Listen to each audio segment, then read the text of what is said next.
यहाँ मारिया की एक फ्रेंड लिली भी होती है, लेकिन लिली मारिया का हमेशा यूज करती थी, इसलिए मारिया अकेले बैठकर अपने हेडफोन्स में गाना सुनती है। साथ ही वो लिली से जीलस भी थी, क्योंकि लिली स्कूल में काफी फेमस है और उसका एक बॉयफ्रेंड सॉन भी है जिसे मारिया पसंद करती है। इसलिए जब लिली सॉन को हक करती है तो मारिया को बहुत बुरा लगता है। इसके बाद मारिया अपने घर आती है और अपने पेरेंट्स के साथ डिनर करती है। दरअसल वो अपने पेरेंट्स के साथ काफी शांत रहती थी। मारिया के पिता डैन एक प्लास्टिक सर्जन होते हैं और वो अपना ज्यादातर वक्त खुद के काम में बिताते थे और उन्हें हर चीज परफेक्ट पसंद होती है। इसलिए डैन अपनी बेटी को परफेक्ट रखने के लिए बहुत स्ट्रिक्ट थे, जिससे मारिया पर बहुत प्रेशर रहता था। दूसरी ओर मारिया की माँ एमी मेंटली अनस्टेबल थी और उन्हें हमेशा नाइटमेयर्स आते थे। साथ ही डैन अपनी पत्नी एमी को चीट कर रहा होता है और इस बारे में मारिया और एमी अच्छे से जानती थी, पर एमी ऐसा दिखावा करती है जैसे उसे कुछ मालूम नहीं है। खैर डिनर के दौरान एमी मारिया को किसी लड़के के साथ डेट करने को कहती है।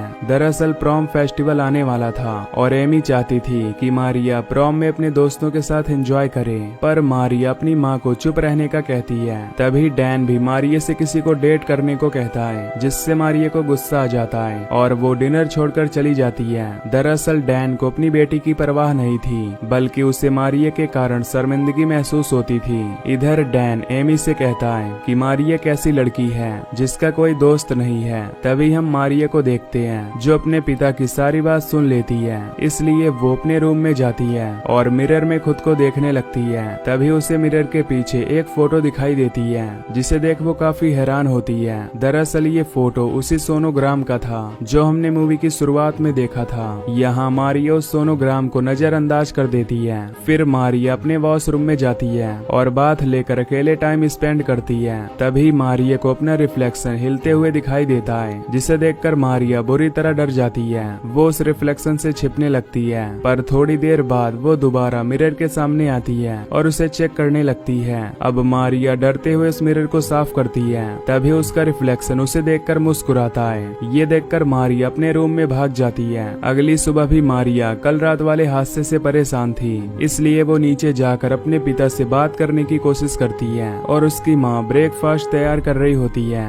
तभी डैन मारिया के फेस को देखकर उसे टोकता है कि तुम्हारी शक्ल बहुत भयानक दिखती है और इस तरह तुम स्कूल नहीं जा सकती, इसलिए तुम ऊपर जाकर अपने फेस पर थोड़ा मेकअप लगा लो। इस बात पर मारिया दुखी हो जाती है। इसके बाद मारिया थोड़ा मेकअप करने के लिए अपने वॉशरूम में जाती है। तब हम देखते हैं कि उसका रिफ्लेक्शन मारिया से अलग एक्टिविटी कर रहा है। यहाँ मारिया को कुछ भी गलत नजर नहीं आता, इसलिए वो तैयार होकर स्कूल के लिए निकल जाती है, जहाँ मार्क नाम का लड़का बस स्टॉप पर मारिया का इंतजार कर रहा होता है ताकि वो मारिया को परेशान कर सके।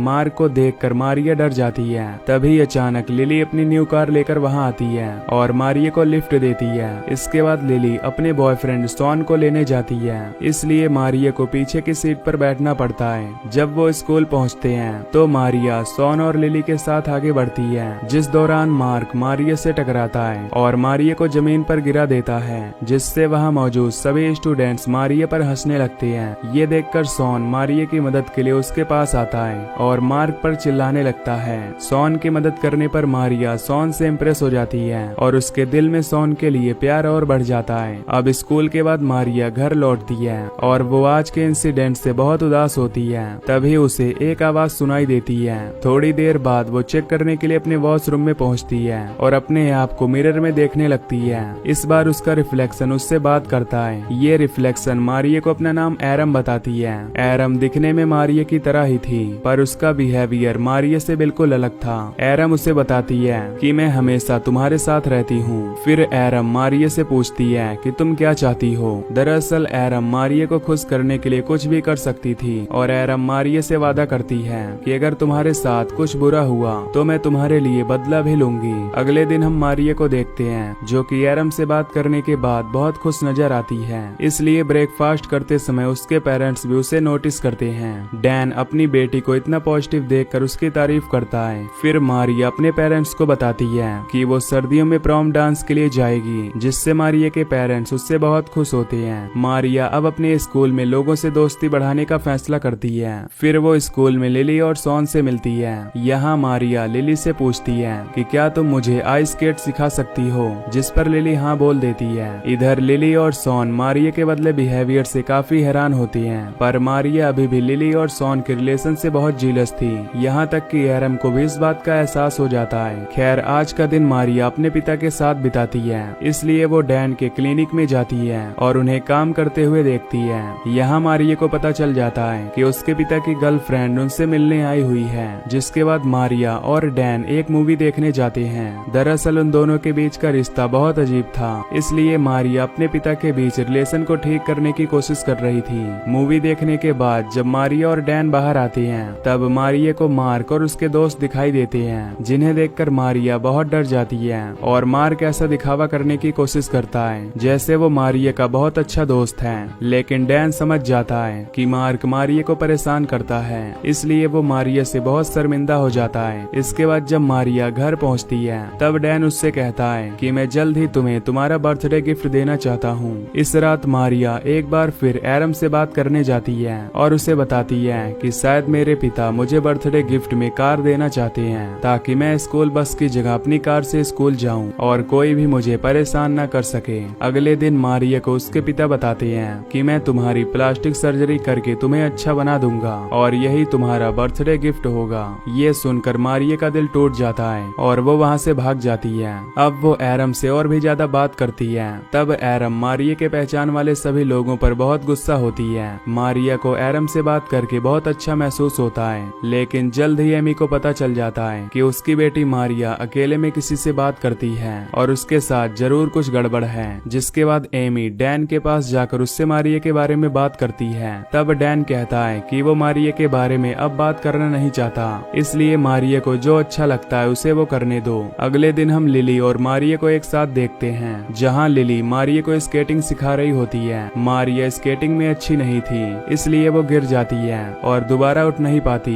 इस बात पर लिली मारिया का मजाक उड़ाती है और उस पर हंसते हुए वहाँ से चली जाती है। यहाँ मारिया बर्फ पर बिल्कुल अकेली रह जाती है और इस बात पर एरम को बहुत गुस्सा आता है। जब मारिया अपने वॉशरूम में एरम से बात करती है तब एरम उससे बताती है कि तुम बहुत स्पेशल हो और प्यार को डिजर्व करती हो। अगले दिन प्रॉम डांस का दिन आता है, जहाँ मार्क मारिया को परेशान करने के लिए उस पर हमला कर देता है, जिससे मारिया को बहुत दुख होता है और वो बहुत डर जाती है। साथ ही वो अपने आप को अकेला महसूस करती है, इसलिए वो वॉशरूम में चली जाती है, जहाँ वो एरम से बात करने के लिए मिरर को छूती है और एरम को अपनी जगह देकर खुद एरम की जगह ले लेती है। यानी कि अब मिरर में मारिया थी और एरम बाहर आ चुकी थी। इसी दौरान हम एमी को देखते हैं, जिसे अपने बच्चों को जन्म देने के बारे में एक भयानक सपना आता है। दरअसल ये सब एरम के मारिया की बॉडी को कंट्रोल करने के कारण हो रहा था और एमी का एरम से क्या कनेक्शन है ये हमें आगे पता चलेगा। अगले दिन मारिया को हम स्कूल में देखते हैं। अब क्योंकि एरम ने मारिया पर पूरी तरह से कंट्रोल पा लिया था,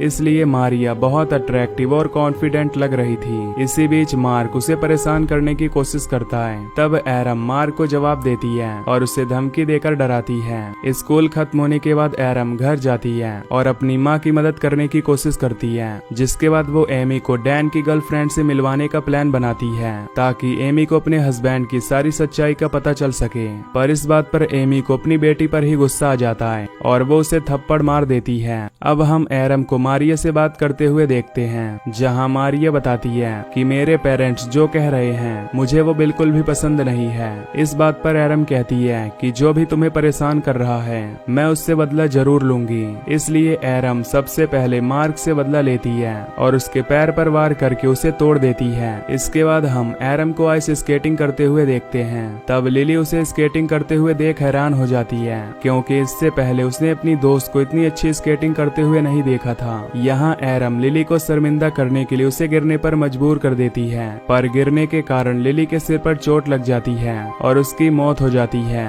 इस रात जब एरम मारिया से बात करती है तो मारिया लिली के बारे में सुनकर बहुत दुखी होती है और एरम पर गुस्सा होने लगती है। इसके बाद वो घबराते हुए एरम से वापस अपनी बॉडी स्विच करने का कहती है, क्योंकि एरम जो कर रही है वो बहुत गलत है। लेकिन एरम मारिया से बॉडी स्विच करने के लिए मना कर देती है और अपने प्लान को जारी रखती है। कुछ दिनों बाद हम एरम और सॉन को एक साथ पार्टी करते हुए देखते हैं। दरअसल मारिया की बॉडी में आकर एरम ने उसे पूरी तरह से बदल दिया था और वो ड्रिंक स्मोक भी करने लगी थी। यहाँ सॉन और एरम पार्टी करने के बाद एक होटल में जाते हैं और एक साथ टाइम स्पेंड करते हैं। एक दिन जब दोनों साथ थे तब सॉन के पास उसकी माँ का कॉल आता है, जो बताती है कि पुलिस लिली के केस के सिलसिले में मारिया और तुमसे कुछ बात करना चाहती है। पर मारिया सॉन के साथ पुलिस स्टेशन चलने से इनकार करती है, जिससे सॉन को शक होता है कि शायद मारिया ने ही लिली को मारा है। इसलिए वो जबरदस्ती मारिया को ले जाने की कोशिश